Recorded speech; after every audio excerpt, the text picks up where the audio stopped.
"Bunda, aku minta tolong," teriak Amelia sebelum dibunuh mantan pacar. Jasad ditemukan membusuk di borgol. Cara keji tiga pelaku pembunuhan berencana terhadap Amelia Putrisari Devi 22 tahun alias A, gadis yang ditemukan tewas dengan tangan terborgol di Cisau, Kabupaten Tangerang, Banten, terkuak dalam rekonstruksi yang digelar pada Selasa, 22 Juli 2025. Motif pembunuhan disertai kekerasan ini karena adanya dendam. Polisi kini membeberkan bagaimana pembunuhan itu bermula. Diketahui, Amelia ditemukan tewas membusuk dalam kondisi tangan terborgol di semak-semak setelah dijebak dan dianiaya secara brutal oleh mantan kekasihnya, Rafli Ramana Putra 19 tahun, bersama dua temannya, Ibra Firdaus 21 tahun dan seorang anak berhadapan dengan hukum berinisial AP 17 tahun. Rekonstruksi yang memperagakan 75 adegan tersebut membeberkan bagaimana ketiga pelaku menyusun rencana, mengeksekusi aksi, hingga membuang jasad korban. Rupanya, perkenalan antara Rafli dan Amelia bermula melalui media sosial pada 2022.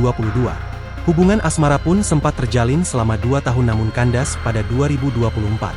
Saat itu, Rafli meninggalkan utang sebesar 1,1 juta kepada korban. Setelah hubungan berakhir, Amelia kerap menagih utang tersebut.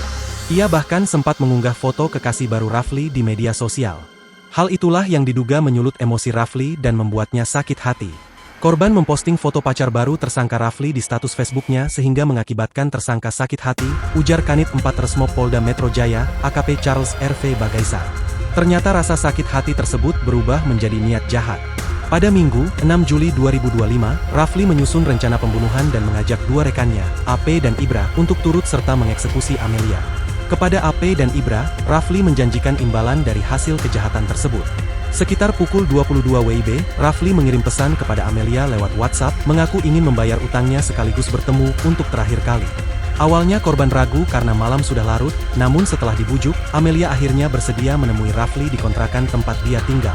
Amelia tiba sekitar pukul 23.15 WIB, dan sempat enggan masuk ke dalam rumah dan hanya duduk di teras. Di sanalah Rafli mulai memprovokasi dengan menanyakan soal hubungan korban dengan pria lain termasuk soal kehamilan oleh seseorang bernama Reza. Pelaku Rafli lantas merebut ponsel korban dan membaca isinya. Saat Amelia hendak pergi, Rafli membekapnya dari belakang hingga ia jatuh.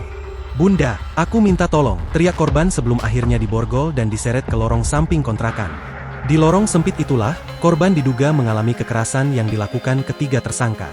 Borgol yang digunakan Rafli adalah milik ayahnya yang bekerja sebagai security, dan diambil tanpa sepengetahuan sang ayah. Usai melakukan tindakan keji ke korban, ketiganya membunuh Amelia. Jasadnya lalu dibuang di semak-semak belakang kontrakan dan ditutupi dedaunan. Lokasi tersebut hanya berjarak sekitar 30 meter dari rumah Rafli. Beberapa saat setelah kejadian, Rafli menjual iPhone milik korban seharga 5 juta kepada seorang kenalan. Dengan uang itu, ia kabur ke Tegal bersama pacarnya yang sedang hamil. Di Tegal, Rafli sempat meminta izin kepada orang tua pacarnya untuk menikah. Namun pada Kamis, 17 Juli 2025, pukul 1 WIB, Rafli ditangkap oleh polisi. Sementara dua rekannya, AP dan Ibra, dibekuk di dua lokasi berbeda yaitu Serpong dan Parung Panjang. Ketiganya kini ditahan dan dijerat pasal 340 KUHP, tentang pembunuhan berencana serta pasal 339 KUHP, tentang pembunuhan dengan ancaman maksimal hukuman mati. Download Tribun X sekarang. Menghadirkan lokal menjadi Indonesia.